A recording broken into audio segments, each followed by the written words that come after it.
Kwa majina naitwa David Mogere, ni kijana wa Nyamaraga South Seventh Day Adventist Church. Ninafurahia sana kuhudhuria siku ya leo, ambayo ni siku ya vijana kote ulimwenguni. Kwa siku ya leo, tumekwisha fanya mambo mawili matatu. Jambo la kwanza, tumefanya shule ya Sabato kwa njia ya umantiki kabisa. Tukaingia katika madarasa yetu, tumejifundisha malesoni, na kisha tumerudi katika awamu ya tatu ambayo ni uimbishaji. Tunaendelea kuburudika katika uimbaji na vipawa mbalimbali vinaendelea kuonekana. Zaidi, tutakapomaliza ibada ya siku ya leo, tutaingia katika mchakato wa kutembea katika mitaa yetu na kuhamasisha vijana wengine wale ambao wako mitaani hawajamtambua Yesu Kristo, ili kusudi tuwafute karibu waweze kutambua uwepo wa Mungu na jinsi Mungu anavyofanya kazi. Wale ambao hawajaweza kujiunga kwa vikundi vya vijana, ninawaalika kwa njia ya upekee watembee, wajiunge karibu na kanisa la Waadventista wa Sabato, maana tunapokuwa pale tunapokea mafundisho mbalimbali ya kujikimu na kujiendeleza kama vijana bila kutegemea mahali pengine kuliko kwa Mungu na ile nguvu yenye Mungu ametupa.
Shall we bow for our prayer? Father divine, we thank you for this free gift of life. Father divine, may you come with your glory and speak to us. We have gathered from all walks of life and we are empty vessels. May you come and put and renew our energy. In Jesus' mighty name I pray. Amen. Sabbath, happy day, slow agenda bell, scripture reading. Bwana ni mwema wakati wote. Mwongere David Ombiku. Namuruka kidogo, mgeni wetu wakati wake ikifika atasimama na kuhudumu, na muomba afunge mkono tu. Amujibu sawa. Next. God is good all the time. Alex Onyango children's story. Asante. Next. Tutaimba hosana, tutaimba hosana, tutaimba hosana, tutaimba hosana, tukizunguka kiti cha enzi, tutaimba hosana. Kwa niaba yangu mama wasalimu. Mama yako wapi asalimie kanisa?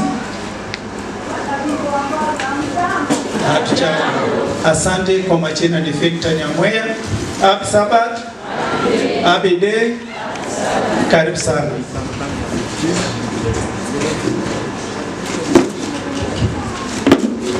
Happy Sabbath again. Happy day. We are going to get the reading from the book of John, chapter 1, verse 46. It records, "And Nathanael said unto him, Can there any good thing come out of Nazareth? Philip said unto him, Come and see."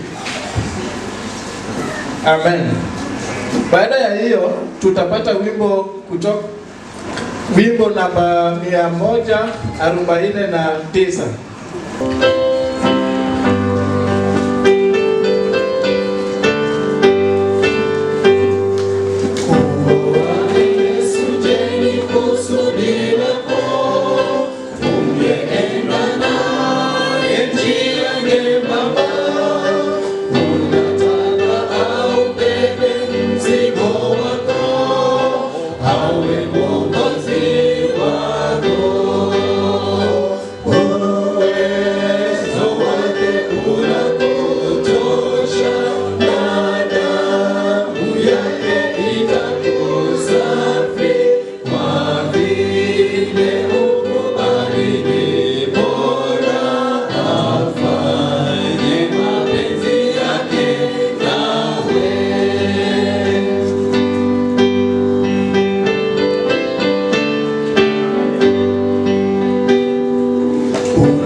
tuweze kuamini na kuomba.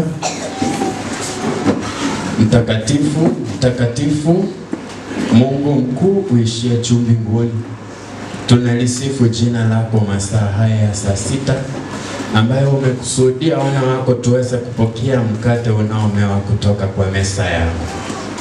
Tunaomba uandae mioyo yetu ili kusudi tupokee na neno lako liweze kutujenga kila siku tunapoamka.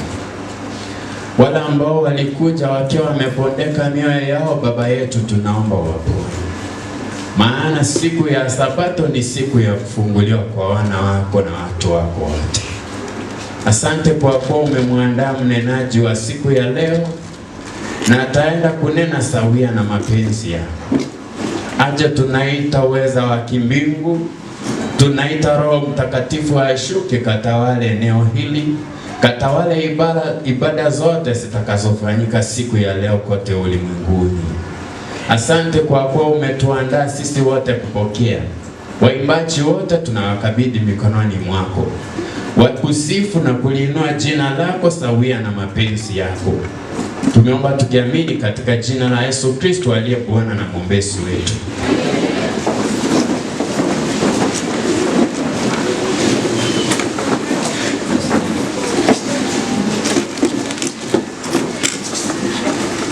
Wakati wa zaka na sadaka, church choir waje kwa hiyo huduma, waje kwa haraka.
Cha upendo watoka kwa Mungu, zaka kipimo cha utii. chunga. Mwisho wa kazi Bwana atashuka, utaitwa kutoa hesabu kwa kazi ulofanya chini ya jua. Kama wakili wa Mungu, Mungu mali fedha, uwezo, karama, talanta, vitumie kungali na nguvu, vyote ni vyake Bwana, vitumie shambani mwa Bwana. Mwisho wa kazi Bwana atashuka, utaitwa kutoa hesabu kwa kazi ulofanya chini ya jua. Kama wakili wa Mungu, Mungu mali fedha, uwezo, karama, talanta, vitumie kungali na nguvu, vyote ni vyake Bwana, vitumie shambani mwa Bwana. Mwisho wa kazi Bwana atashuka, utaitwa kutoa hesabu kwa kazi ulofanya chini ya jua. Kama wakili wa Mungu, muda, mali, fedha, uwezo, karama, talanta, vitumie kungali na nguvu, vyote ni vyake Bwana, vitumie shambani mwa Bwana. Mwisho wa kazi Bwana atashuka, utaitwa kutoa hesabu kwa kazi ulofanya chini ya jua. Kama wakili wa Mungu, muda, mali, fedha, uwezo, karama, talanta, vitumie kungali na nguvu, vyote ni vyake Bwana, vitumie shambani mwa Bwana.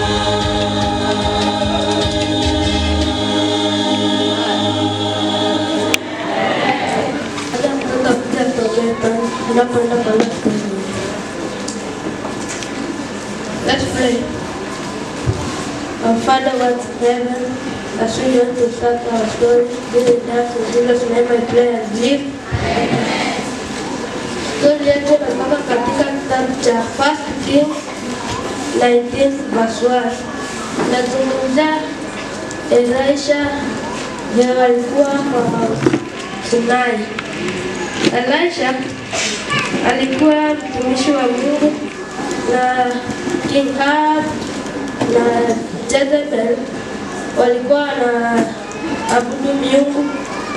Sasa walikuwa na abudu miungu. Siku moja Profesa Elijah akawaambia tuende kwa mlima Sinai, tuone nani Mungu wa kweli.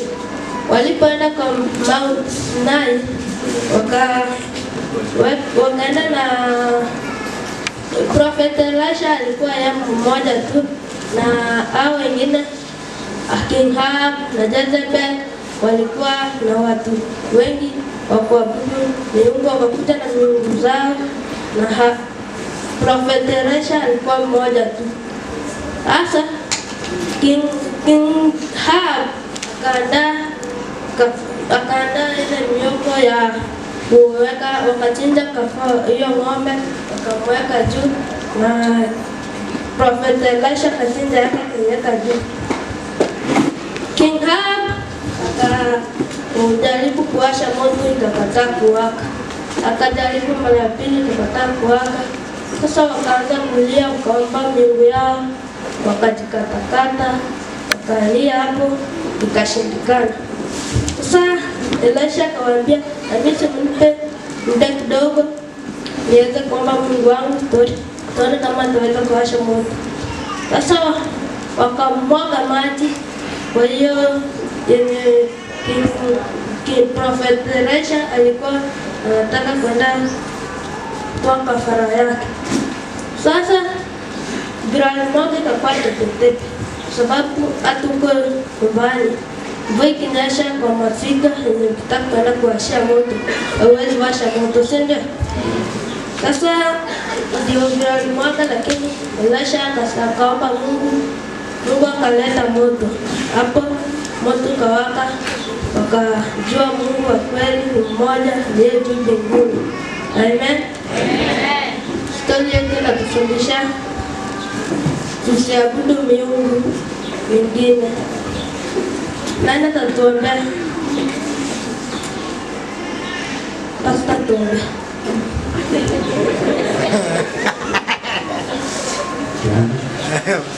Mungu mtakatifu, keti mahali pa juu mbinguni. Tuweka mikononi mwako Messiah, tujifundishe kuwa unyenyekevu mbele zako. Tunaomba tusaidie kunyenyekea kama vile watoto wanyenyekevu mbele zako.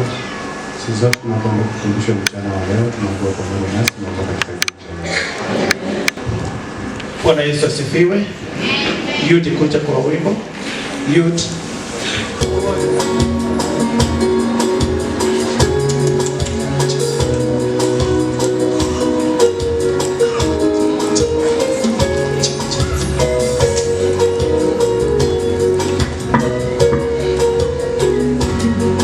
Sauti ya kupanda ina nguvu, naweza kutangaza Injili. Najua wakati utafika, sitaweza kuimba tena. Sauti ya kupanda ina nguvu, naweza kutangaza Injili. Najua wakati utafika, sitaweza kuimba tena. Najua wakati utapofika, nitanyamaza kimya. Sauti yangu itatoweka, nitaporudi mavumbini. Nitawezaje kunyamaza kimya? Sauti yangu bado ina nguvu. Najua wakati utapofika, nitanyamaza kimya. Sauti yangu itatoweka, nitaporudi mavumbini. Nitawezaje kunyamaza kimya? Sauti yangu bado ina nguvu.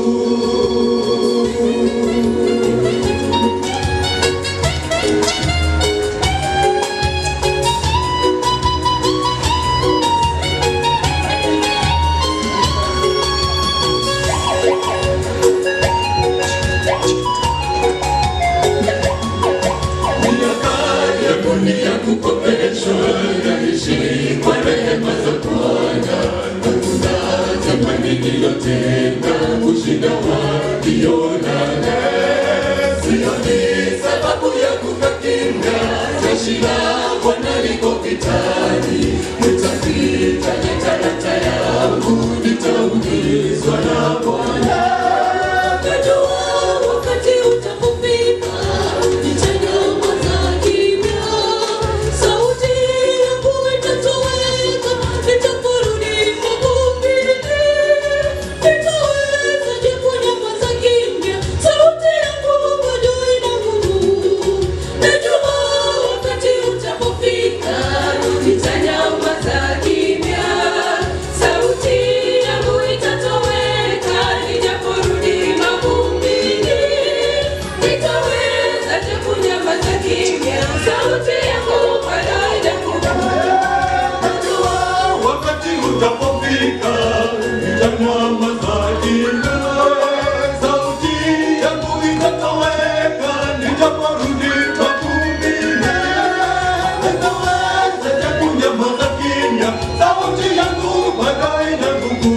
Najua wakati utapofika, nitanyamaza kimya. Sauti yangu itatoweka, nitaporudi mavumbini. Nitawezaje kunyamaza kimya? Sauti yangu bado ina nguvu. Najua wakati utapofika, nitanyamaza kimya. Sauti yangu itatoweka, nitaporudi mavumbini. Nitawezaje kunyamaza kimya? Sauti yangu bado ina nguvu.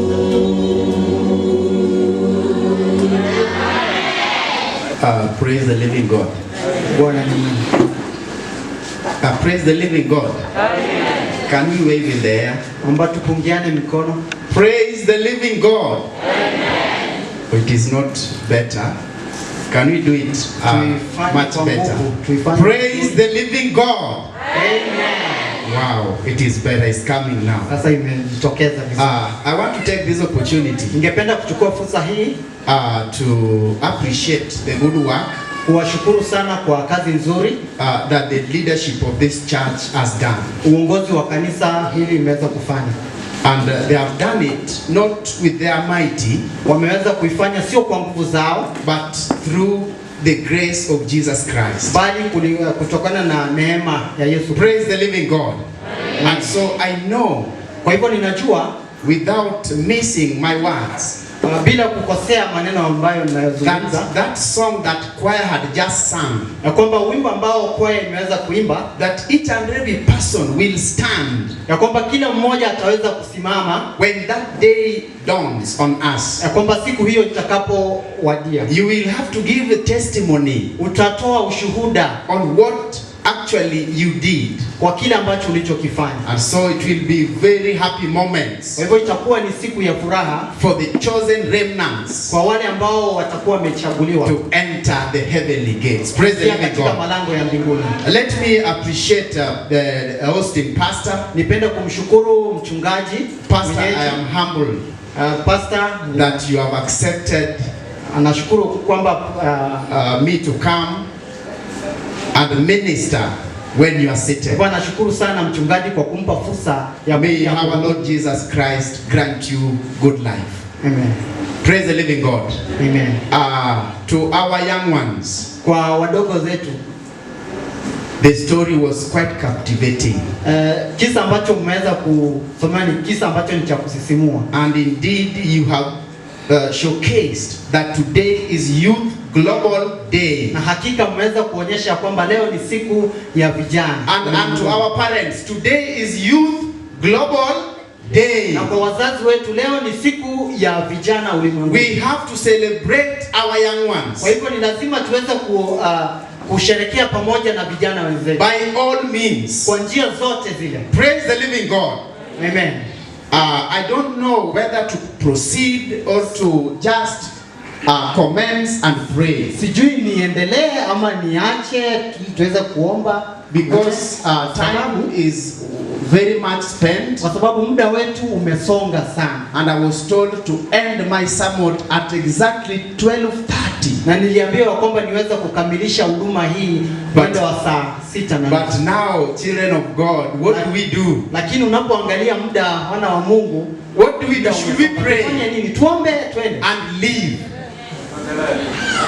Should we pray and leave? Je, tuombe alafu twende? Or should we proceed? Ama tuendelee? Should we have a word of God or should we comment? Je, tupate neno la Mungu ama tuachie hapo? Praise the living God. Bwana asifiwe. Tuendelee ama tusiendelee? Endelee. I'll spend only 15 minutes. Nitachukua muda wa dakika 15.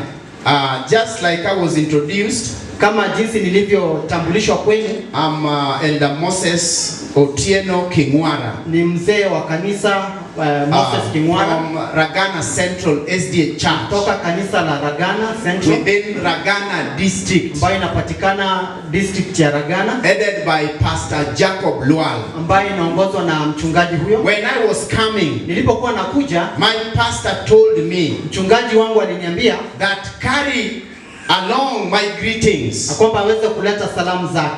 So I am quite loaded with greetings. Kwa hivyo nimejaa sana na salamu. Have you received the greetings from Ragana Central? Je, mmepokea salamu kutoka Ragana? Have you received them? Je, mmezipokea hizo salamu? Thank you so much. Asante sana. I am feeling lighter now. Ninajihisi ya kwamba ni mwepesi.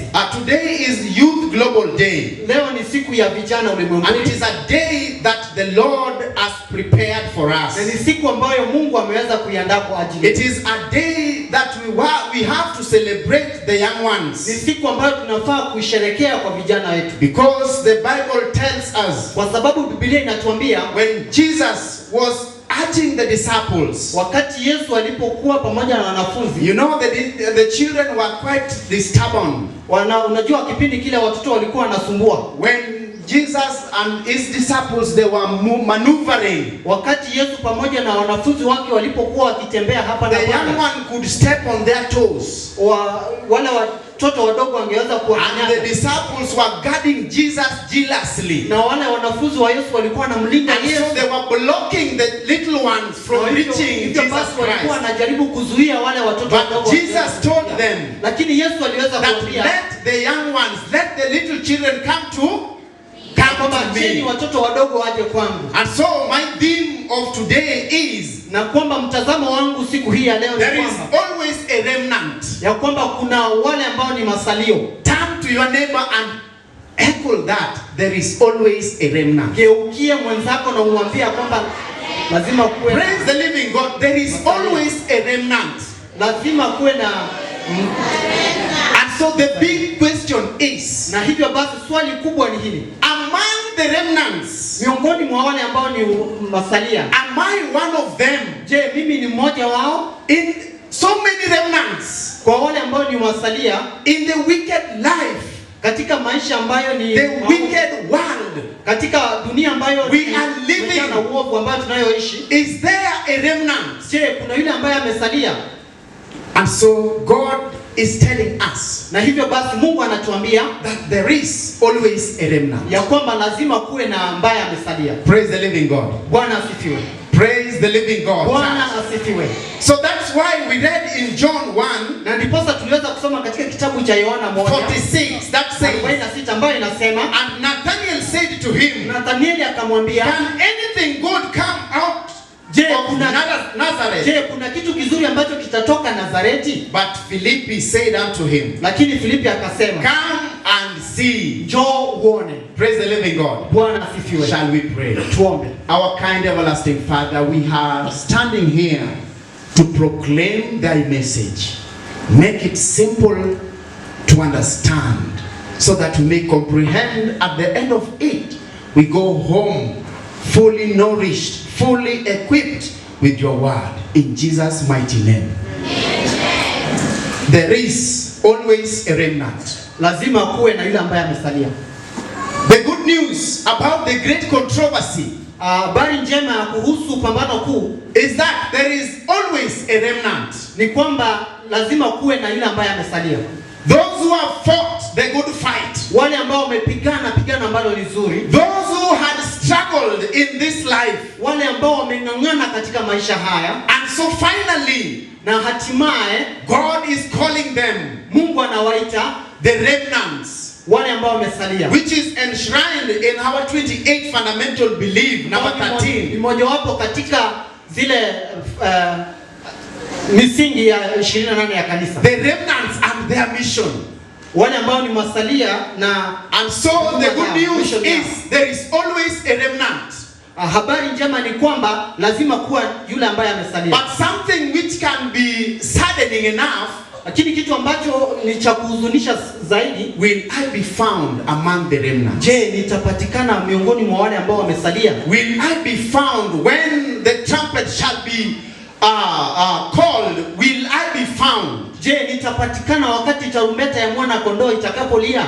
Je, we see upon the life of small boy, tunapoangalia maisha ya kijana yule mdogo, baby Jesus, ambaye ni Yesu Kristo, when Nathanael could not actually comprehend that in Jerusalem, wakati Nathanieli hangeweza kuelewa kwamba katika Yerusalemu, in a small town Bethesda, katika mji mdogo wa Bethesda, in a place called Bethlehem, katika sehemu ndogo iliyokuwa inajulikana kama Bethlehem, something good coming out from that? Je, kuna kitu kizuri ambacho kingetoka katika maeneo yale? So people disguised those areas. Kwa hivyo watu waliweza kudharau maeneo yale. People did not regard those areas as important. Watu hawakuweza kuchukulia maeneo hayo kama sehemu, because people who lived in those areas, kwa sababu watu waliokuwa wakiishi katika maeneo yale, they were uncivilized. Walikuwa ni watu ambao hawajachanganyika. They were uncultured. Walikuwa ni watu ambao hawakuwa na mwelekeo. And so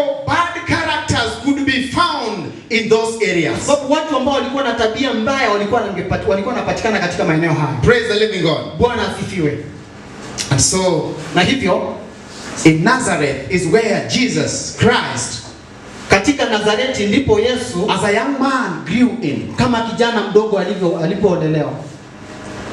You know the slums in Nairobi. Mnajua katika maeneo ya slums pale Nairobi. You know slums where bad people are found. Mnajua pale katika maeneo ya vibanda, mahali ambapo watu wabaya wanapatikana. Slums are full of robbery. Katika maeneo ya vibanda utapata kwamba kuna wizi mwingi. In slums are full of drunkardness. Katika maeneo hayo ya vibanda kuna unywaji pombe. In slums there are no civilized characters found in slums. Katika maeneo hayo ya vibanda utapata kwamba watu ambao wanaishi hapo And so Nazareth was a very small slum. Kwa hivyo katika Nazareti ni ulikuwa ni where Jesus, the baby Jesus is being found. Ambapo Yesu Kristo alikuwa anapatikana. And so Nathaniel is asking, na hivyo Nathaniel anauliza, can there something good come from the slum of Nazareth? Je, kuna kitu kizuri ambacho kingetoka pale Nazareti?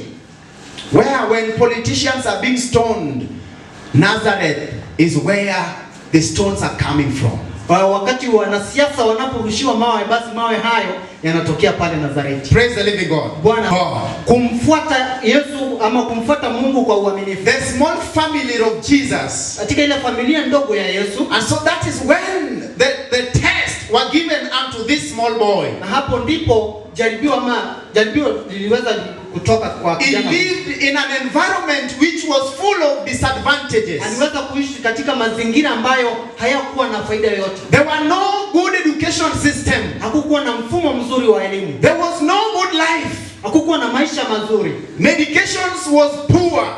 Katika masuala ya afya hayakuwa mazuri. And so Jesus grew there. Kwa hivyo Yesu aliweza kuishi pale in stature, katika kimo, in fear of God, akimheshimu Mungu, and in favor of God and man. Akimfurahisha Mungu pamoja na mwanadamu. Praise the living God. Bwana asifiwe. And so that one takes me in the book of 1 Kings. Na hivyo inanipeleka katika kitabu cha Wafalme wa 19 verses 14 to 18.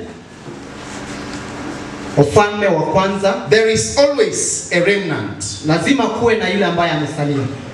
There is always a remnant. 19:14. Lazima kuwe na yule aliye amesalia. Wafalme wa kwanza 19 19:14 says 14. In verses 14. Katika mstari wake ni wa 14. And he said, na akasema, I have been very zealous for the Lord God of hosts. Nimekuwa na ukakamavu because the children of Israel have forsaken your covenant. Kwa sababu wana wa Israeli wameweza kuliacha agano langu. Turned down your altars. Wameweza kugeuza madhabahu yangu. And kill your prophets. Na kuwaua wale manabii wa with the sword. Kwa upanga. I alone I am left. Mimi and they seek to take my life. Nimeachwa. They seek to take my life. Elijah. Kwa hivyo Elijah is lamenting. Elijah anaomboleza about his life. Anaomboleza kuhusu maisha yake. Which is about to be taken. Maisha yake ambayo yako karibu kuchukuliwa. Elijah is about to be killed. Elisha ako karibu kuuawa. And so he's complaining unto the Lord. Na hivyo basi analalamikia Mungu. That these people are up to my life.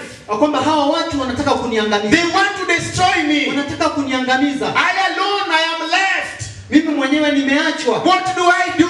Je, nitafanya nini? I alone I am left. Mimi mwenyewe nimeachwa. He's beating his chest. Anajipiga kifua chake. That him alone is left. Ya kwamba yeye mwenyewe ameachwa. In the land of Israel. Katika ile nchi ya Israeli. So he's speaking unto the Lord. Na hivyo basi anazungumza na Mungu. And the Lord tells him. Na Mungu anamwambia. Then the Lord said to him.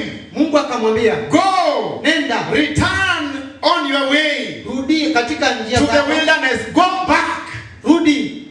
You know Elijah, najua Elijah thought he was alone. Alidhani ya kwamba alikuwa mwenyewe. So he's running for his dear life. Na kwamba anakimbia ili aweze kuokoa maisha yake. Praise the living God. Bwana asifiwe. Just like we can run for our dear lives. Kama jinsi tunavyoweza kukimbia Elijah is running for his dear life. Kwa tunaona Elijah anakimbia kwa God stops him. Lakini Mungu anamsimamisha. Tells him, brother, anamwambia ndugu, go back from where you are coming from. Mahali ambapo umetoka. Go back from where you are coming from. Mahali ambapo umetoka. You are very ignorant of my ways. Haujui njia zangu. You are very ignorant of my ways. Haujui njia zangu. You are very ignorant. Haujui njia zangu. How dare you claim that you are alone left? Je, unathubutu sema ya kwamba praise the living God. And then the Lord said unto Elijah, ndipo Bwana akamwambia Elijah, your way to the wilderness, to Damascus, and when you arrive, anoint Azazel as a king over Assyria.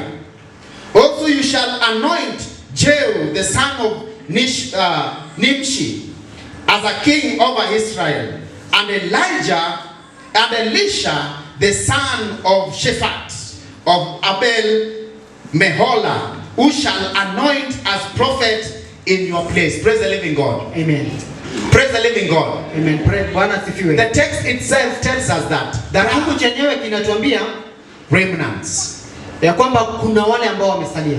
Let us not see unto ourselves that we are the left few. Tusijione ya kwamba sisi ni wale wachache ambao tumeachwa. Elijah could not even spot Elisha. Tunaona kwamba Elijah hangeweza kumuona Elisha. It was revealed unto him that there are some few Iliweza who kuonyeshwa kwamba were kuna wale wachache still ambao serving the Lord. walikuwa wanamtumikia Mungu. There were still few who could still stand the test of end times. Kulikuwa na wale wachache ambao bado wangeweza. And so when you tell yourself that you are tired and people are after you, unaposema ya kwamba wewe mwenyewe umechoka na watu wanakufuata, go and anoint Elisha to take after you. basi nenda uweze kumwekea mikono Elisha ili aweze kuchukua. Praise the living God. Bwana asifiwe. And so the young ones today, na hivyo basi vijana wetu ambao they are very energetic. Wako na nguvu sana. They are ready to take after us. Wako tayari kuchukua nafasi yetu. It is not that we are not in the spiritual realm to identify their potential. Sio eti kwa sababu tuko katika ile hali ya kiroho kuelewa nafasi ama kujua hiyo nafasi yao. We don't have the Holy Spirit to guide us. Hatuna Roho Mtakatifu wa kuweza kutuongoza on what to give priority. Ili kuweza kugundua ni jambo gani ambalo tunafaa liweze kupewa That's why most of times we don't regard the young ones. Ndio maana wakati mwingine huwa as instruments in the church, kama watu ambao wanaweza wakatumika kanisani. And so Elijah was old. Kwa hivyo tunaona Elijah alikuwa ni mzee sana. Complaining, who will take after me? Akilalamika ya kwamba nani ataweza kuchukua nafasi yangu? Thinking that everybody is corrupt.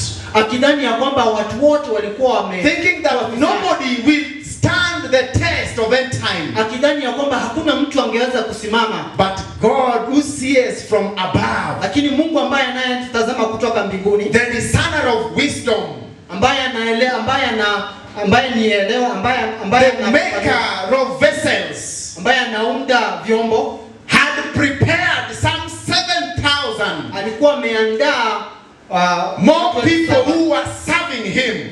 Watu 7,000 ambao walikuwa wanamtumikia. And so Elijah thought, na hivyo basi Elijah alidhani it was over with him, kwamba ilikuwa imeisha. Praise the living God. Bwana asifiwe. Praise God church. Bwana asifiwe kanisa. Praise God church. Bwana asifiwe kanisa. There is always a what?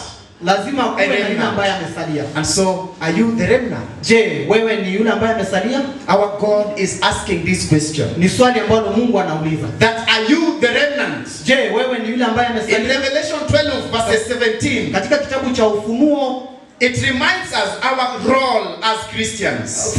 Naweza kutukumbusha kuhusu jukumu letu kama Wakristo. 12 kitabu cha Ufunuo 17.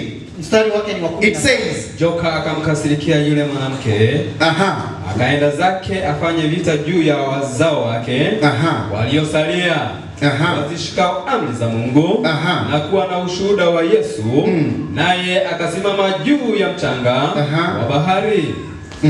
Praise the living God. Bwana asifiwe.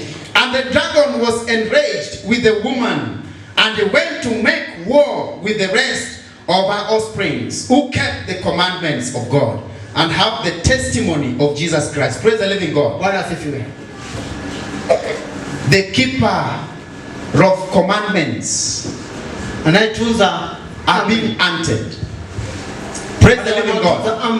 The keepers of the commandments wale wanaotunza amri 10 are being hunted, wanafuatiliwa. And that is the remnant church. Na hilo ni kanisa ambalo ni la kanisa masalia. The devil is not at ease when we come to worship. Shetani hayuko salama anapoona lile kanisa ambalo ni masalia. The devil is not at peace when we see the young ones glow in this kind. Shetani ana amani anapoona vijana wadogo wanapong'aa. Because the young ones, they are flowing with energy. Kwa sababu vijana wadogo wako na nguvu. And ready to evangelize. Na wako tayari kupeleka injili. The devil is not at peace. Shetani hana furaha when he sees the church of God, the remnant church. Anapoona kanisa la Mungu, they are still holding onto the commandments of God. Wakiendelea kuzishikilia zile amri 10. Praise the living God. Bwana asifiwe. So let us be watchful always. Na hivyo basi tunafaa tuweze kuwa macho. We are encouraged that we be watchful. Tunahimizwa ya kwamba tuweze kuwa macho because the time is no more. Kwa sababu muda haupo nasi. The hour of judgment is at hand. Muda wa hukumu uko karibu. Let us seek the face of the Lord. Tuweze kutafuta uso wa Bwana. With all our young ones. Tuweze kutafuta uso wa Bwana pamoja na vijana. With the aged. Wale wazee. And with the young. Na wale ambao ni vijana. Let us seek the face of our Lord Jesus. Tuweze kutafuta uso wa Bwana. Because these young ones. Kwa sababu hawa vijana. They are the future of this church. Hawa ndio maisha ya these young ones. Kwa hivyo hawa vijana they are the elders of this church in the near future. Hawa ndio watakuwa wazee wa kanisa katika siku zijazo. We have to give them a baton. Lazima tuweze kuwapatia kitasa. We have to train them. Lazima tuweze kuwapa mafunzo in a way that Jesus Christ was trained. Katika njia ambayo Kristo mwenyewe aliweza kufunza. The trainings that Jesus Christ grew with. Katika zile njia ambayo Yesu Kristo aliweza was from the mother. Mafunzo haya aliweza kutoka kwa mama yake. Was from the parents back at home. Kutoka kwa wazazi wake pale nyumbani. And that is why when he reached into the temple, na ndipo alipofika pale hekaluni, he challenged the elders. Aliweza kuwatia changamoto wale vijana. He challenged the bishops. Aliweza kuwachanganya hata wachungaji. With the kind and level of education that Jesus was comprehending. Kwa kiwango kile cha elimu ambacho Yesu Kristo alikuwa anaelewa. And so they asked themselves. Waliweza kujiuliza, where is this young one coming from? Je, huyu kijana anatokea wapi? Where is this young one coming from? Full of knowledge. Anatoka wapi huyu kijana ambaye where is this young one coming from? Full of wisdom. Anatoka wapi mwenye hekima nyingi? How do we impart knowledge to our young ones? Ni kwa namna gani tunapowapatia hekima hawa vijana wetu? Praise the living God. Bwana asifiwe. This message is unto us all. Ujumbe huu ni kwetu sisi sote. There is always a what? A remnant. Lazima kuna wale ambao wamesalia. And among the remnants, na miongoni mwa wale ambao ni wamesalia, are you being found?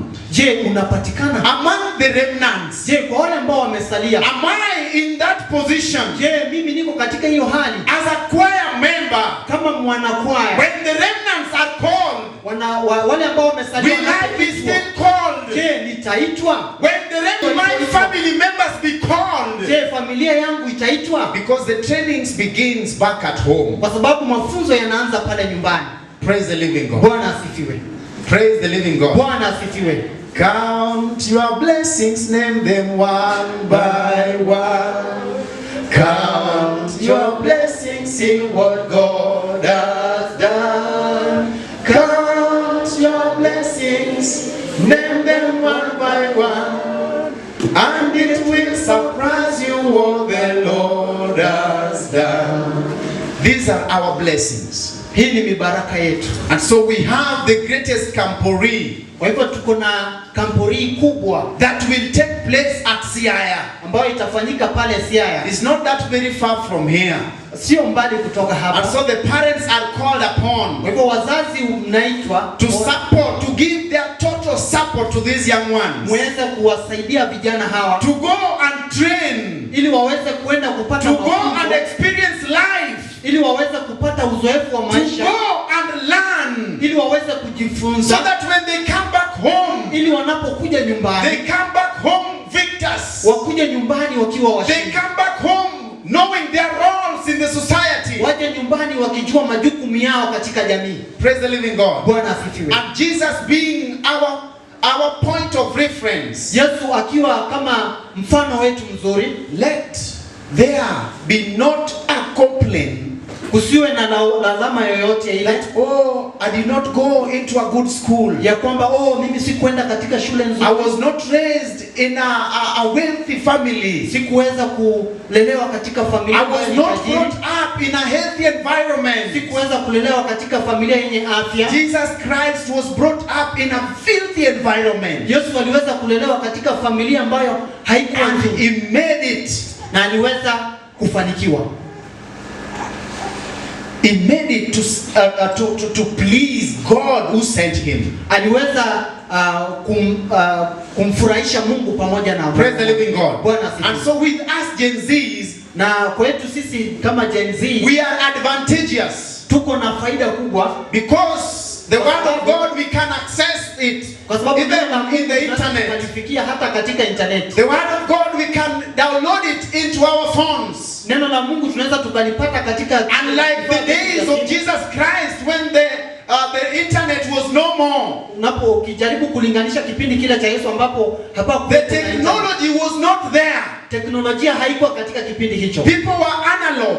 Wakati huo watu walikuwa, and so Jesus from that harsh and tiresome lifestyle, lakini tunaona kwamba Yesu hata katika maisha hayo he made it a victor. Praise the living God. Aliweza kuwa mshindi. So don't degrade yourself. Kwa hivyo usijidunishe. That which kind of a family setup are you coming from? Je, ni familia hii gani ambayo, that which university have you attended? Na kwamba ni chuo kikuu gani ambacho, it doesn't matter. Haijalishi. What matters, kile ambacho kinajalisha, is a character that fears the Lord, ambayo inayomheshimu Mungu. You will not be judged by the schools you go. Hautahukumiwa kulingana na, you will not be judged by the degrees you have attained. Hautahukumiwa kulingana na degree ambazo, you will not be judged by the family you are coming from. Utaangaliwa kwa sababu ya familia. You will only be judged by the character you display. Utaweza kuhukumiwa kutokana na tabia ambayo una. Praise the living God. Bwana asifiwe. The world will judge us. Dunia itaweza kutuhukumu kutokana na tabia zetu. So as a young man who is growing, na hivyo basi kama vijana tunaokuwa, grow in fear and favor of man and God. Tuweze kukua huku tukimfurahisha Mungu pamoja na binadamu. So that your life may remain an exemplary life of that Jesus Christ. Ili maisha yetu yaweze kuwa mfano mzuri kama ule wa Yesu Kristo. Let us not neglect our duties as young ones. Tusiweze kuacha majukumu yetu kama vijana. When you see something is at a mess, unapoona jambo haliko sawa, respond to it with immediate effect. Jaribu kuitikia kwa haraka.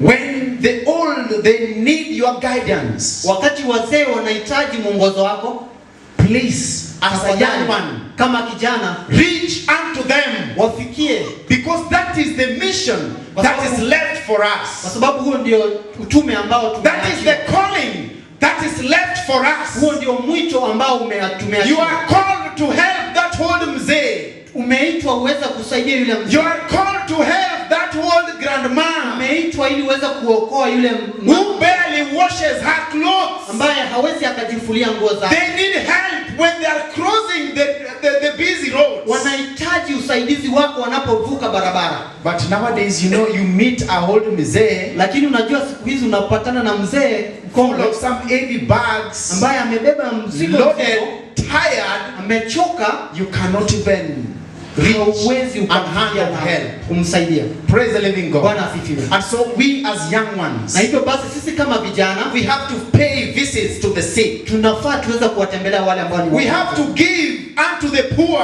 Tunafaa tuwapatie wale ambao ni maskini. Because that is the heart of a true Christian. Kwa sababu huo ndio moyo wa Mkristo wa kweli. A true Christian does not keep all to himself. Mkristo wa kweli hajipendi ama a true Christian is one who gives generously. Mkristo wa kweli ni yule ambaye anayepeana kwa moyo. Praise the living God. Bwana asifiwe. And so when you think there are no generous people, kwa sababu unapodhani ya kwamba hakuna watu wenye moyo mkuu, when you think there are no those who are faithful in tithing, unapodhani ya kwamba hakuna wale ambao ni waaminifu, when you think there are no those who are still faithful into their marriages, unapodhani ya kwamba kuna wale ambao si waaminifu, God is giving us this warning. Mungu anatupatia onyo hili, that there is always a remnant. Ya kwamba lazima kuwe na wale ambao wamesalia. There are always a remnant. Ya kwamba lazima kuwe na yule those who will still give their tithes accordingly. Kuna wale ambao wanaweza wakatoa zaka. There are always a remnant.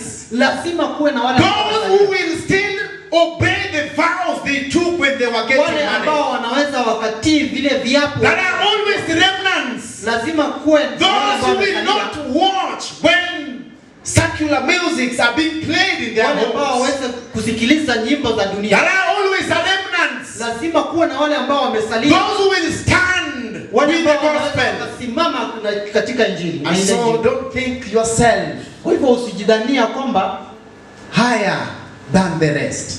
Kwamba wewe ni mkubwa kushinda wengine. Praise the living God. Bwana asifiwe. Our God is good. Bwana Mungu wetu ni mwema. Our God is good. Mungu wetu ni mwema. And so is such a after each and every person. Na hivyo basi anamtafuta kila mmoja. And so let your soul, kwa hivyo moyo wako cherishes the living God. Uweze kumtukuza. Let your mind, fikra zako, comprehend that which is stored in heaven. Tuweze kuelewa kile ambacho kimehifadhiwa mbinguni. Let us give generously, tuweze kutoa kwa moyo mkuu unto these young ones, kwa hawa vijana wadogo. So when your child will mess, na hivyo basi wakati kijana wako anapoenda you will have yourself to be blamed. Utakuwa wewe mwenyewe kujilaumu. Daddy, when the Kampori came, kwamba Kampori ilipofika, you could not support me. Baba hukunipa you could not provide bills for me. Haukuweza kunipatia. That's why I have found this bad life. Ndio maana nimepata katika maisha haya. That's why I am now living this miserable life. Ndio maana ninaishi katika maisha haya yenye taabu. So let you, a father, be not found. Kwa hivyo wewe kama baba usipatikane that your child is messing because of you. Ya kwamba kijana ama mtoto wako ameenda komba kwa sababu yako. Let us give these young ones light. Tuweze kuwapatia vijana hawa mwanga. Because we represent God in our families. Kwa hivyo sisi tunamwakilisha Mungu katika familia. That devotion you are having towards bedtime. Ile huduma mnayokuwa nayo kabla mjalala kulala. I'm telling you why it's so. Ninakwambia kwamba God himself could have stood there giving that devotion. Mungu mwenyewe angesimama pale kutoa hiyo. Why it's so?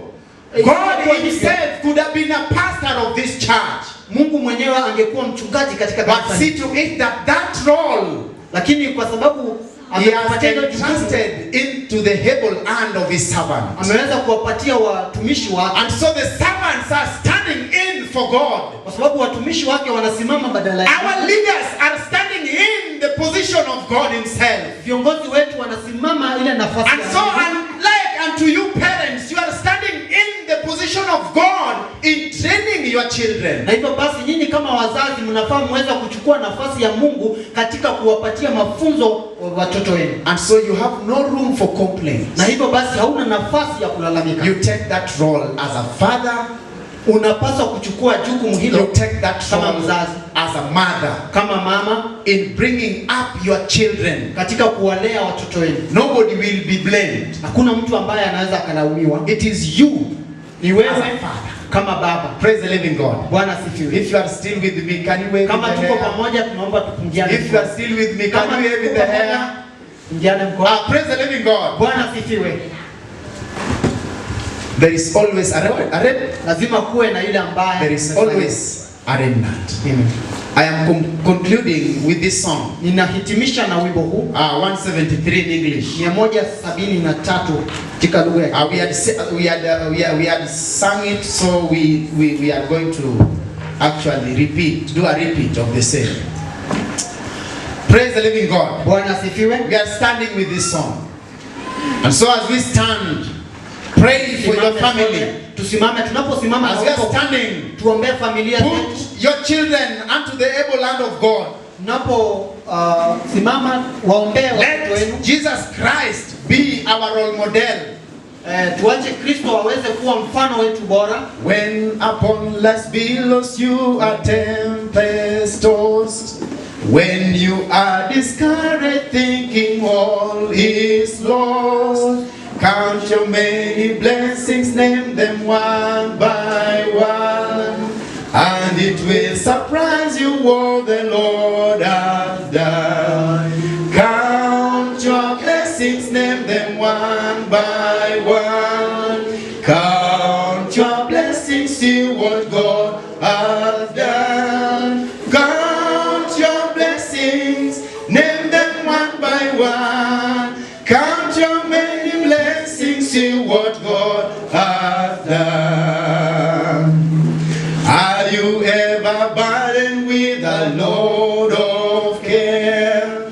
Does the cross seem heavy? You are called. Blessings, name them one by one. Count your blessings, see what God has done.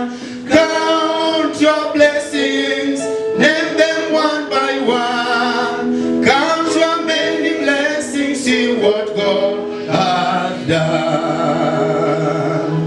Shall we pray? Tuombe. Our kind everlasting Father, we thank you.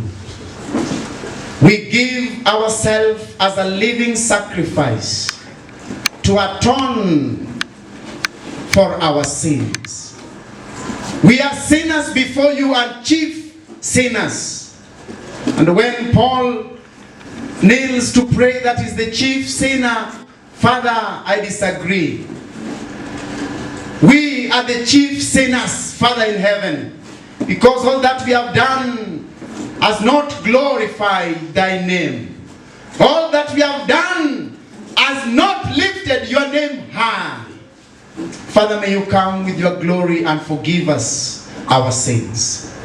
May you come with your glory and make your word a fountain river, so that even our neighbors may take from us. Let you come, oh Father, with your glory and change our characters. Come with your glory, Almighty King, and change our minds, so that we may think of those things that lies bound in heaven. Let us not be angry and greedy in sustaining worldly riches. Father, let us present ourselves with our children unto thee, so that you may renew our hearts. Remember the leadership of this church, King of Kings.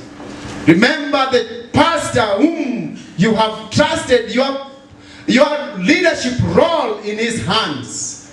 Let them lead this flock in the direction that, Father, you have shown him. Let him take this role as that which ought to be you as, O King of Kings. We pray for the global youth global day. Father, let these young ones be nourished, be educated in your biblical scripture, O King of Kings.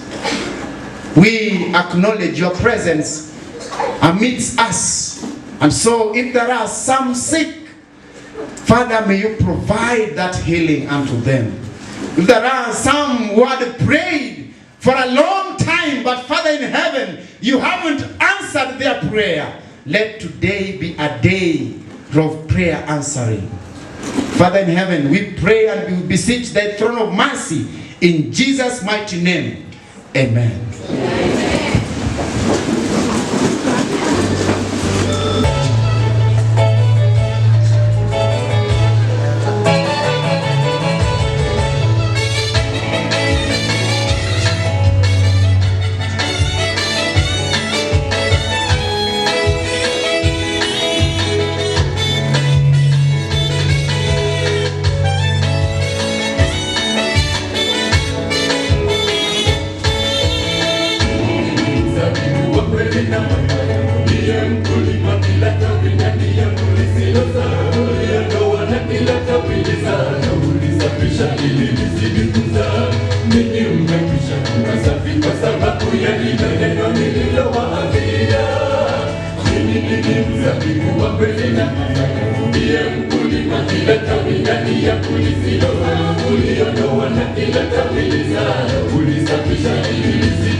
yatatimizwa.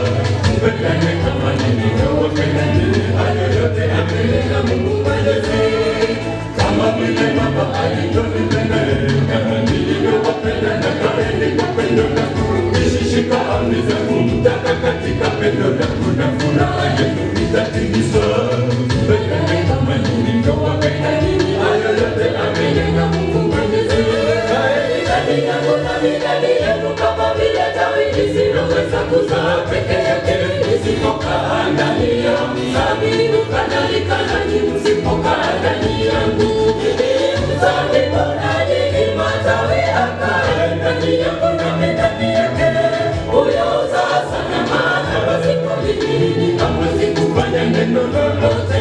Kaeni ndani yangu nami ndani yenu, kama vile tawi lisiloweza kuzaa peke yake lisipokaa ndani ya mzabibu, kadhalika nanyi msipokaa ndani yangu. Mimi ni mzabibu nanyi ni matawi, akae ndani yangu nami ndani yake, huyo huzaa sana, maana pasipo mimi hamwezi kufanya neno lolote. Kaeni ndani yangu nami ndani yenu, kama vile tawi lisiloweza kuzaa peke yake lisipokaa ndani ya mzabibu, kadhalika nanyi msipokaa ndani yangu. Mimi ni mzabibu nanyi ni matawi, akae ndani yangu nami ndani yake, huyo huzaa sana, maana pasipo mimi hamwezi kufanya neno lolote. Kaeni ndani yangu nami ndani yenu, kama vile tawi lisiloweza kuzaa peke yake lisipokaa ndani ya mzabibu, kadhalika nanyi msipokaa ndani yangu. Mimi ni mzabibu nanyi ni matawi, akae ndani yangu nami ndani yake, huyo huzaa sana, maana pasipo mimi hamwezi kufanya neno lolote. Kaeni ndani yangu nami ndani yenu, kama vile tawi lisiloweza kuzaa peke yake lisipokaa ndani ya mzabibu, kadhalika nanyi msipokaa ndani yangu. Mimi ni mzabibu nanyi ni matawi, akae ndani yangu nami ndani yake, huyo huzaa sana, maana pasipo mimi hamwezi kufanya neno lolote.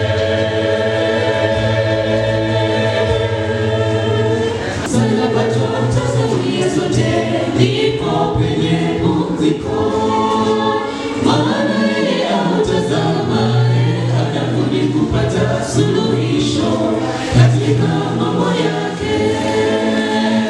Msalaba tunautazamia sote, ndipo penye pumziko, maana yeye autazamaye anabudi kupata suluhisho katika mambo yake.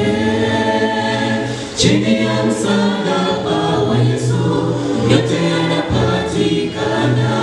Tulia ewe moyo wangu, tulia moyo wangu, tulia uburudike penye chemichemi ya uzima.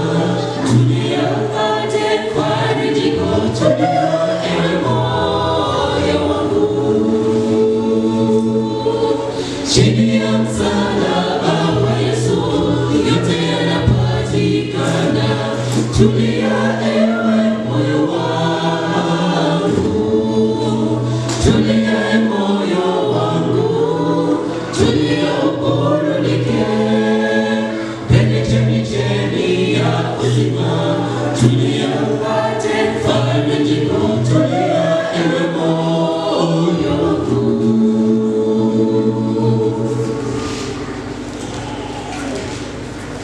Mwenzangu njoo sasa upate pumziko kwake aliyeshinda dhambi. Msalabani sasa akuita, njoo mwanangu upate suluhisho katika mambo yako.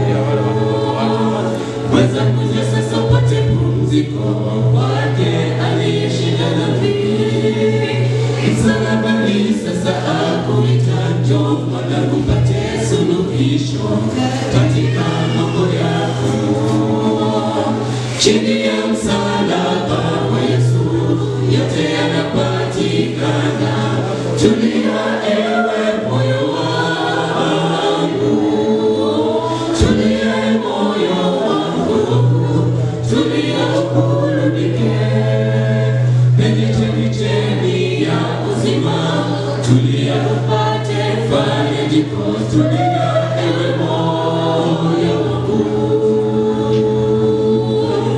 chini ya msalaba wa Yesu yote yanapatikana.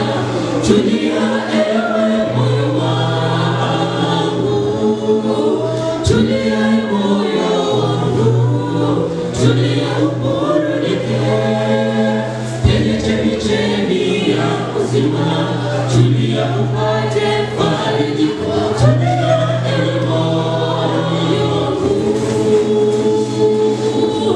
Chini ya msalaba wa Yesu yote yanapatikana.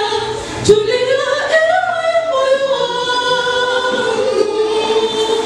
tulia ewe moyo wangu, tulia uburudike penye chemichemi ya uzima, tulia upate farijiko,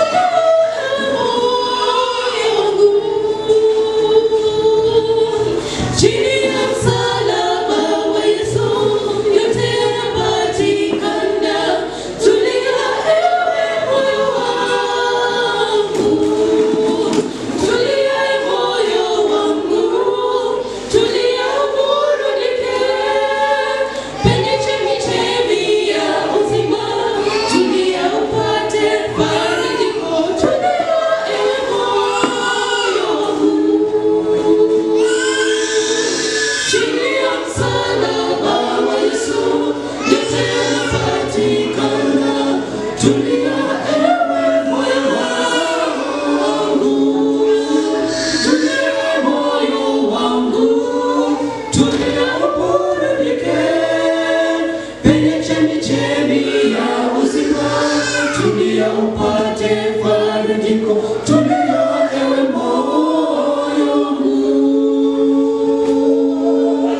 Chini ya msalaba wa Yesu yote yanapatikana. Tulia ewe moyo wangu, tulia ewe moyo wangu, tulia uburudike penye chemichemi ya uzima, tulia upate farijiko, tulia ewe moyo wangu.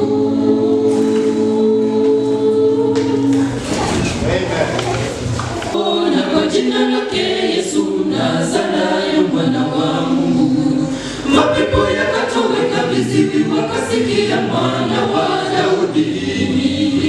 Maji yakawa divai, watu wakayanywa, jina Yesu lina nguvu. Mapepo yakatoweka, viziwi wakasikia, mwana wa Daudi. Maji yakawa divai, watu wakayanywa, jina Yesu lina nguvu.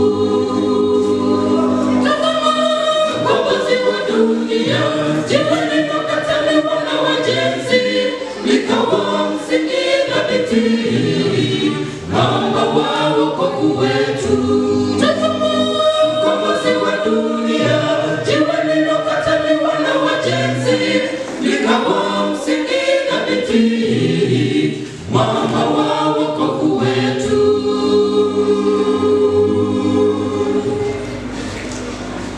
Wagonjwa walipona kwa jina lake Yesu, alikufa kwa ajili yetu.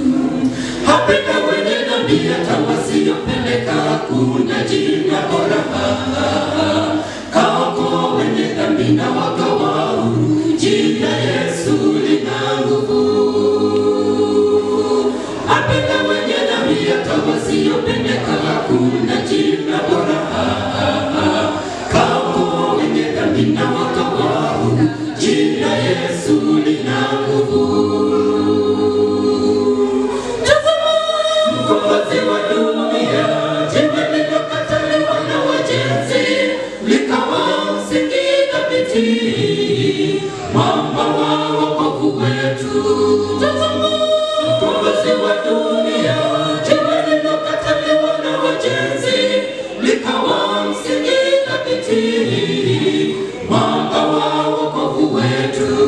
Tazama mkombozi wa dunia, jiwe lililokataliwa na wajenzi, likawa msingi thabiti, mwamba wa wokovu wetu.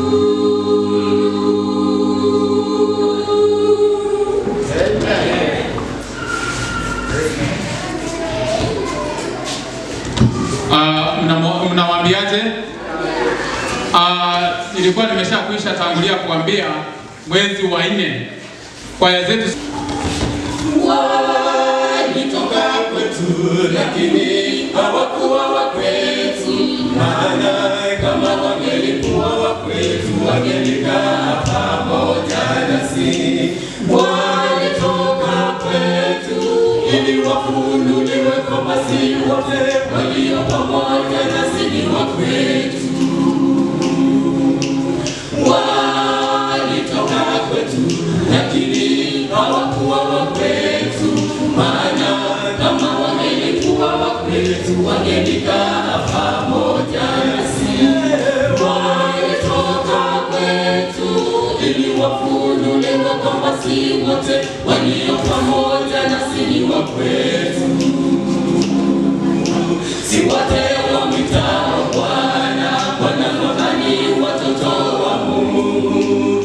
Wapo wengine ni mbwa mwitu, msiamini kila roho, bali zijaribuni kama zimetokana na Mungu, kwa sababu manabii wa uongo wengi wametokea duniani.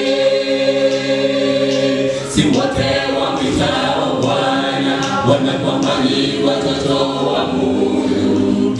Wapo wengine ni mbwa mwitu, msiamini kila roho, bali zijaribuni kama zimetokana na Mungu, kwa sababu manabii wa uongo wengi wametokea duniani.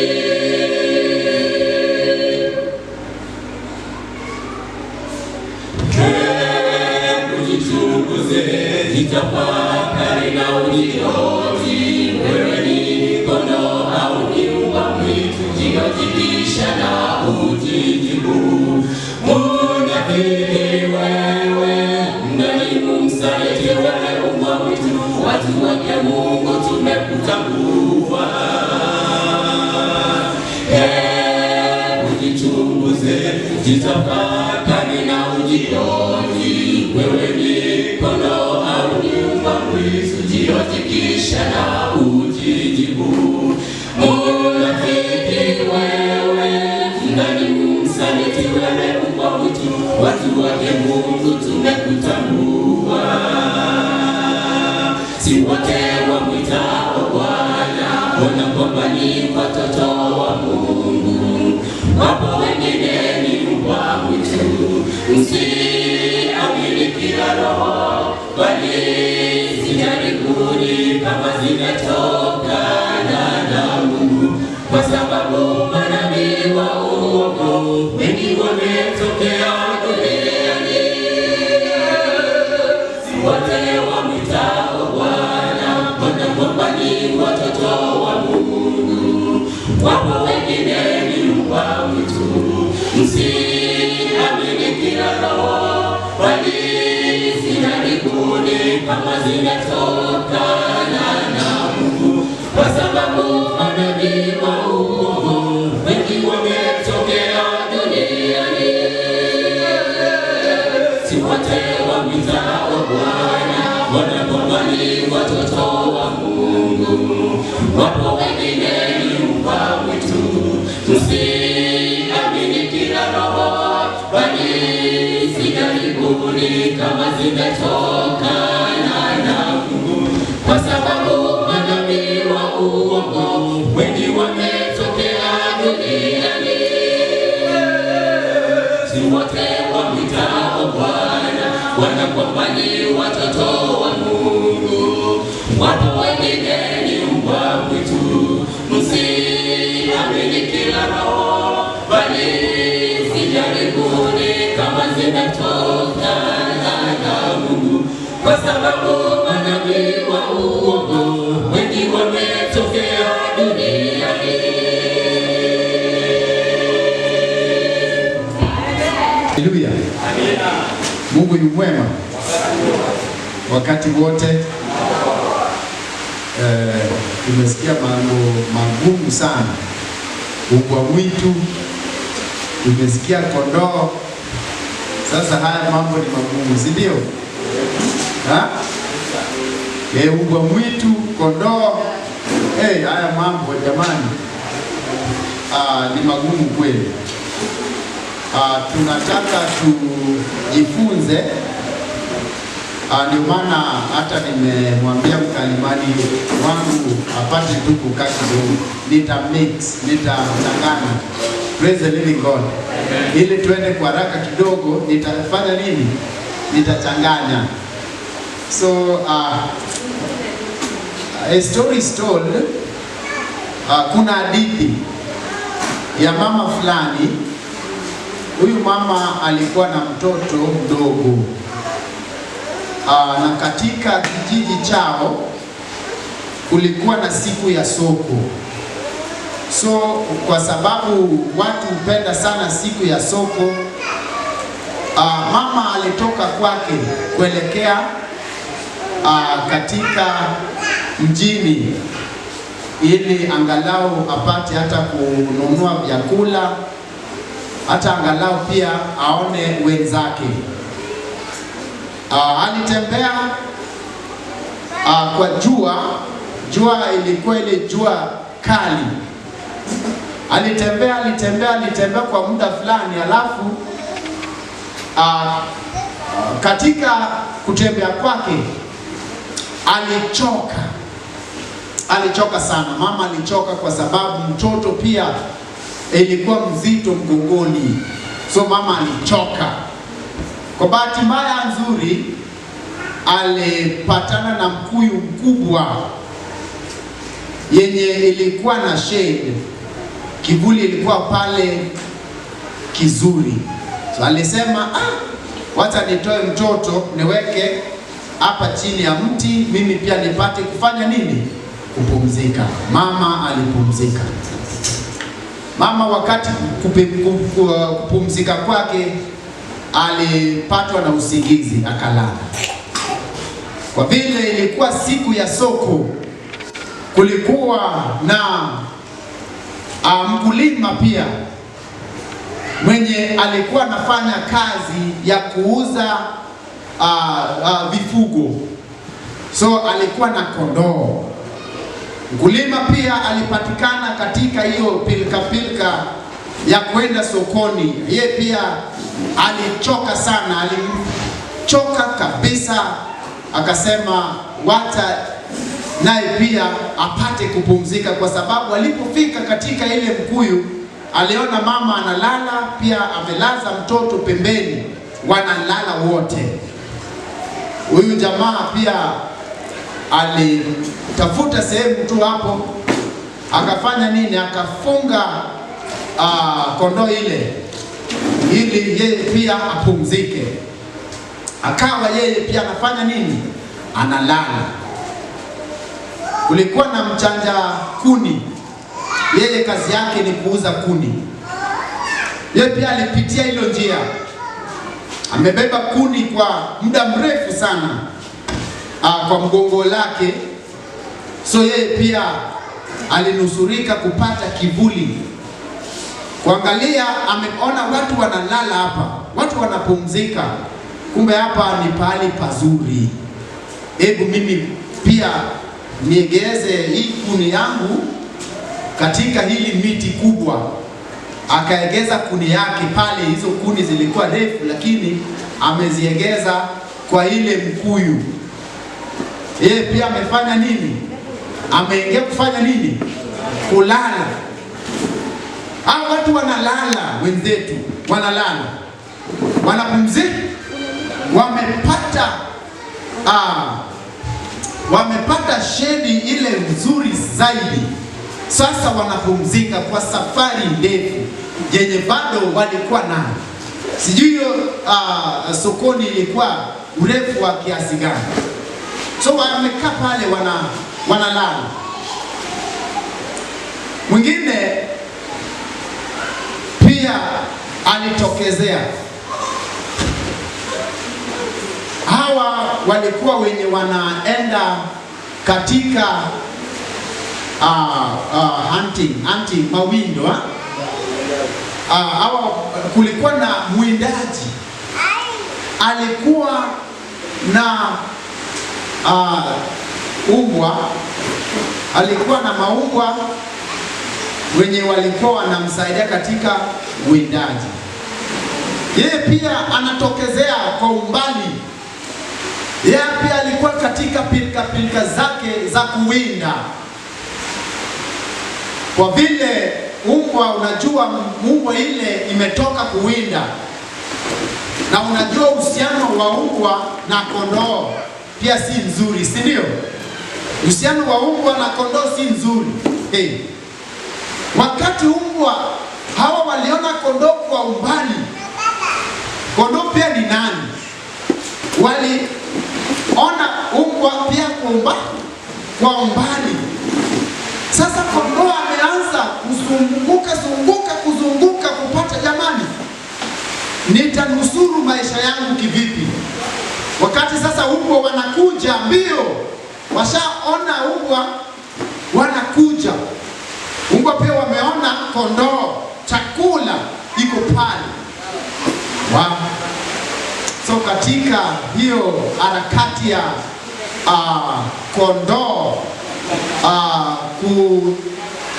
kusaidia maisha yake ili asiwawe, alienda akagonga ile miti iliegemezwa katika ile mkuyu. Miti ikaanguka kwa mtoto na mtoto akafa. Praise God. Mtoto akafanya nini? Miti iliwekwa pale, ilianguka, mtoto akafa. Sasa swali langu ni je, nani aliua mtoto? Unabeba tu mkono na unasema tuko tu katika darasa ya nani aliua mtoto? Si tumelewa hadithi? Nani aliua mtoto? Yes, mamake. Asante sana kwa jawabu hilo. Mwingine amesema mama ndiye aliua mtoto wake. Mwingine kule nyuma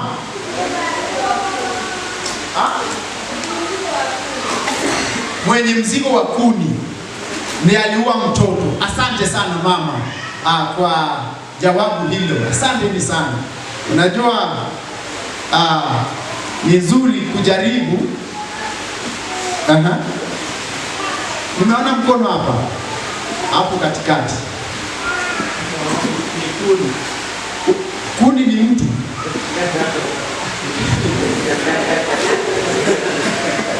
Nani aliua mtoto? Nani ni mtu? Sasa kuni ni mtu.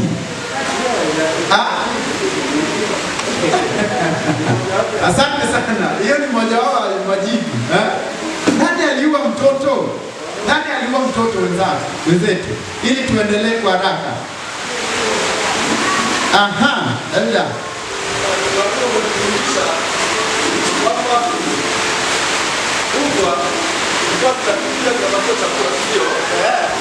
Sasa umbwa ilikuwa anakimbia kuangalia kondoo. Umbwa zilikuwa zinakimbia sikule chakula kwa kondoo. Kondoo anataka kufua atoroke. Akagusa kuni. So kuni zikafanya nini? Zikamrudia mtoto. Na mtoto akafanya nini? Akafa. Mama yake alikuwa wapi? Mama aliyosababisha. Mama alikuwa analala. So unasema mama ndiye aliua mtoto. Mama ndiye aliua mtoto. Sasa ndio na yeye pamoja. Asante. Nani mwingine? Hiyo itembee huko. Nani mwingine anataka kujaribu? Tunataka jibu. Nani aliua mtoto? Nani? Haleluya church. Amen. Naona mama ndiye aliua mtoto kwa sababu naambiwa unakaa na kilicho chako. Angekuwa ameshikilia ile mtoto ama angekuwa kwa mtoto angelala usingizi. Angekuwa kwa mtoto angemuokoa. Asante. Mama ndio aliua mtoto. Mwingine? Hapa mbele. Asante sana, hapa mbele. Nataka jibu tofauti. kati ya yale yametajwa, Ukwa ndio aliua mtoto. Asante sana. Aha. Nani mwingine? Enda at the back. Atumie tu hiyo mic kwa sababu ya mvua.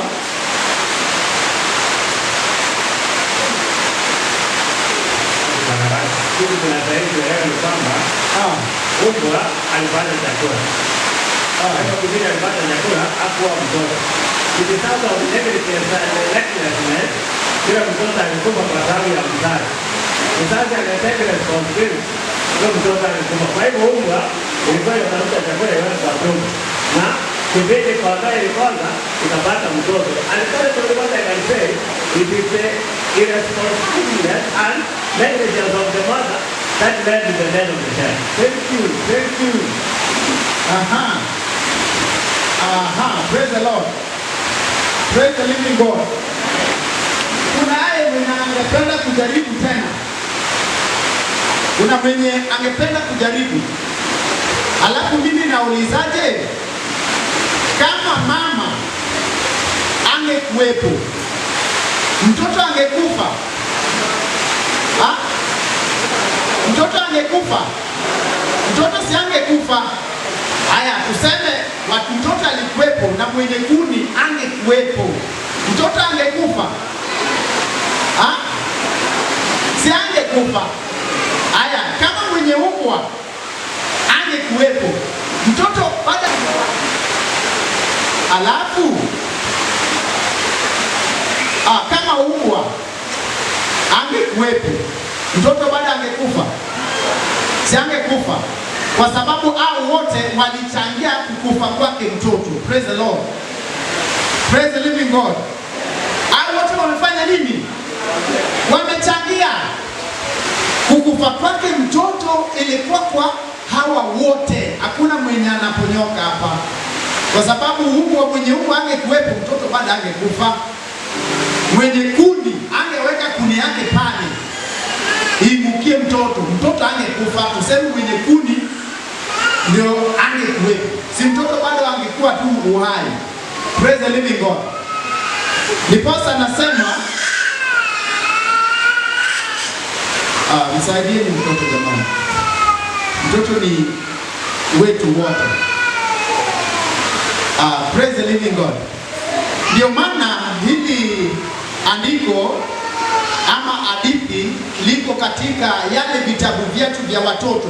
There are some set, there are always 12 sets zinauzwanga katika makambi.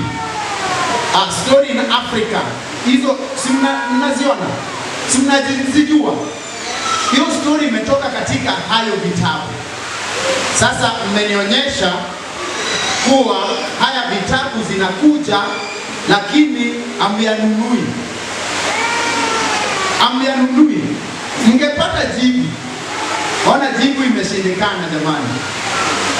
Story time in Africa, hizo vitabu set, hiyo story iko hapo ndani. Yaani sasa utafuta kama iko umeweka pahali, go those books, you will find that story inside there. So it is our responsibility, total responsibility, for us to protect and guard our young ones. Praise the living God. It is our responsibility. Unajua venye mmesema because of the negligence of the mother, sijui mwenye Ukwa, those are the blame games, excuses zenye tunafanya tukipatikana katika shida. We are undecided, we don't know where we are heading to. But because of that, Mungu anatuletea changamoto. Mtoto ya mwenzako akianguka, it is your responsibility. It is the responsibility of the elder.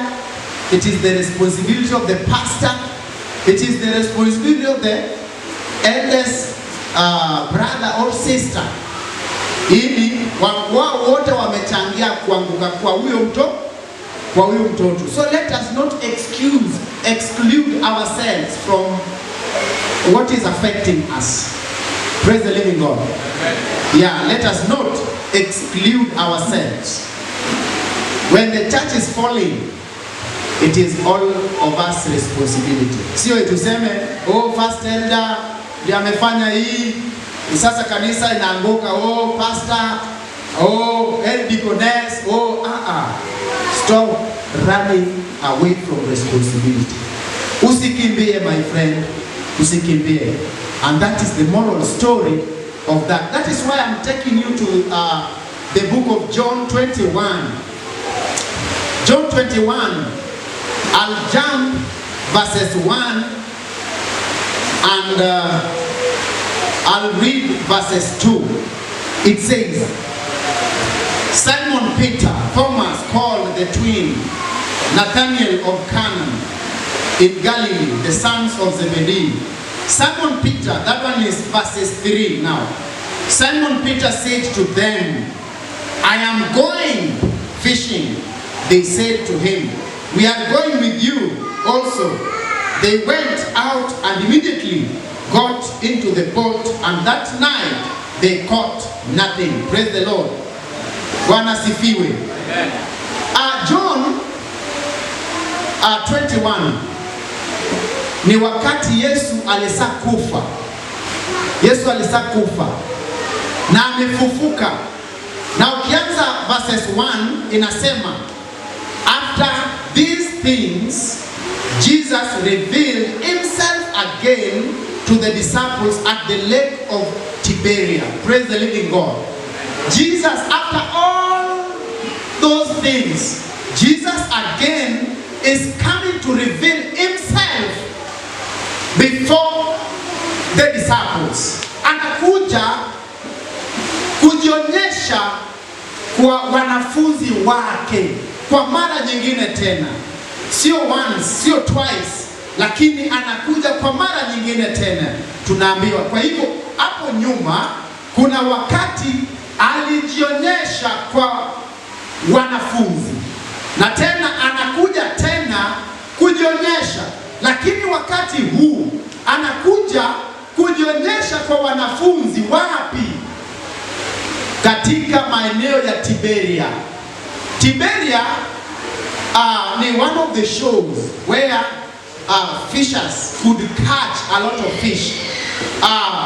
Wenye walikuwa wavuvi walipenda sana kwenda kule kwa sababu samaki walikuwa wanapatikana wengi.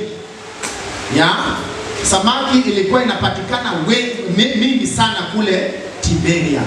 It's like sisi kama ni kwetu sisi hapa ni kama Remba. There is an island here in Lake Victoria inaitwa Remba. Si tunaijua?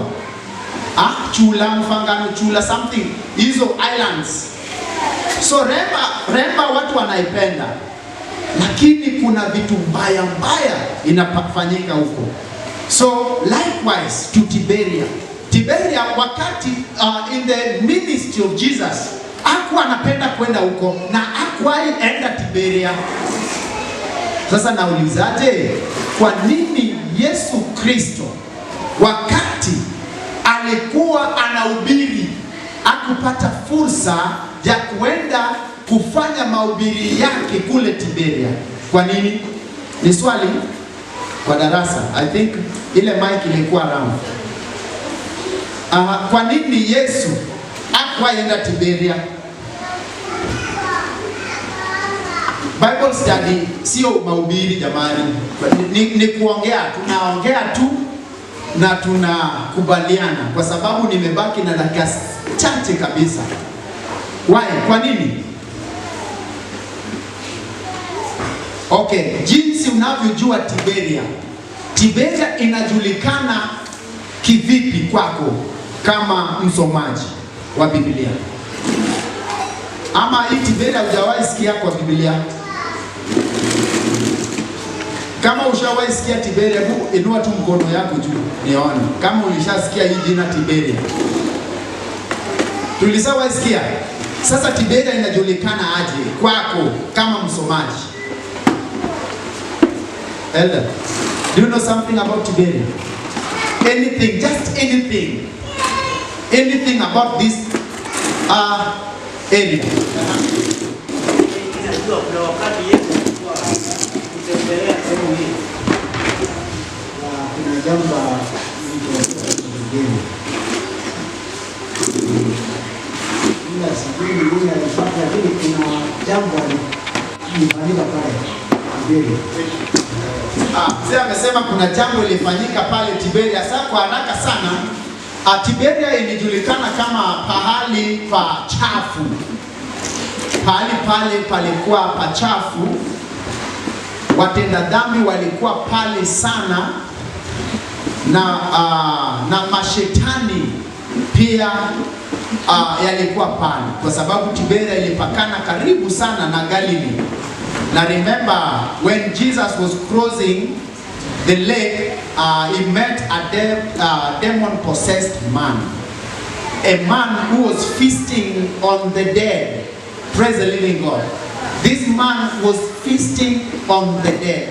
So there he met that man, and he actually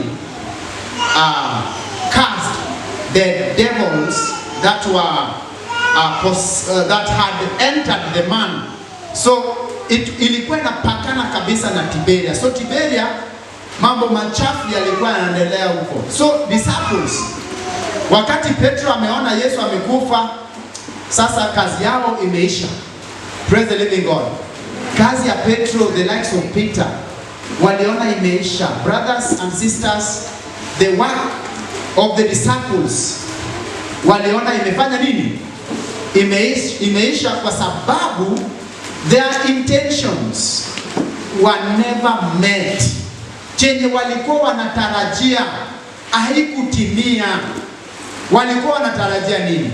Walikuwa wanatarajia Yesu jinsi alivyokuja ataweka serikali yake, na the likes of Petro watakuwa ministers, watapewa majukumu mbalimbali. Sasa hiyo ilikuwa lengo lao cha kwanza, eti Yesu amekuja kuestablish his own kingdom on earth. So whereas the likes of Judas could become the likes of treasury minister, John Badi. So Judas could become John Badi of today. The likes of Petro could become the likes of Kipchumba Murkomen. You know, the likes of Matthew could become the ministers of today. Hiyo nia yao haikutia dafu, ndiposa wakasema hii sasa hakuna, let us go back and fish. And now they are going back to fish in a strange environment. And now Simon Peter, the bodily presence of the Lord Jesus was not always with them in those days. The disciples were poor men who had always worked for a living. Peter's purpose may have been to earn some money for their expenses while they wait. There is no indication in these verses that any of them indeed intended to abandon the Lord's work. And there is nothing wrong with those who preach the gospel while having another job to earn a living. Praise the living God. And so kama kazi yao iliisha, walisema bana, hii sasa kazi imeisha, wacha tu tuende tutafute mahitaji yetu ya kila siku. Sasa commentary inatuambia hawa walikuwa wafanyikazi wa Mungu, na kuna chenye inawazuia kufanya kazi ili wajisaidie ama wajimudu kimaishani mwao. Hakuna chenye ilikuwa kizingiti hapo mbele yao. So waliona Mungu Yesu ameenda, sasa chenye tunabaki nayo ni sisi sasa tuendelee na kazi zetu. zetu. Ndiposa Yesu ukiangalia hapo verse 1, Yesu wakati alienda kwao hawakumtambua kwa vile walirudi kwa yale ya dunia. Praise the living God. Unaweza jua Yesu na ufanye kazi jinsi itakavyo, lakini kama nia yako yenye ulikuwa unaifanyia kazi haujakipata, utarudi penye ulikotoka, na utarudi kama wewe ni mbaya zaidi kushinda jinsi ulivyopatikana. Tunaelewana? Lakini alikuwa inanyesha, hayo ni baraka, hayo ni baraka zake Mwenyezi Mungu.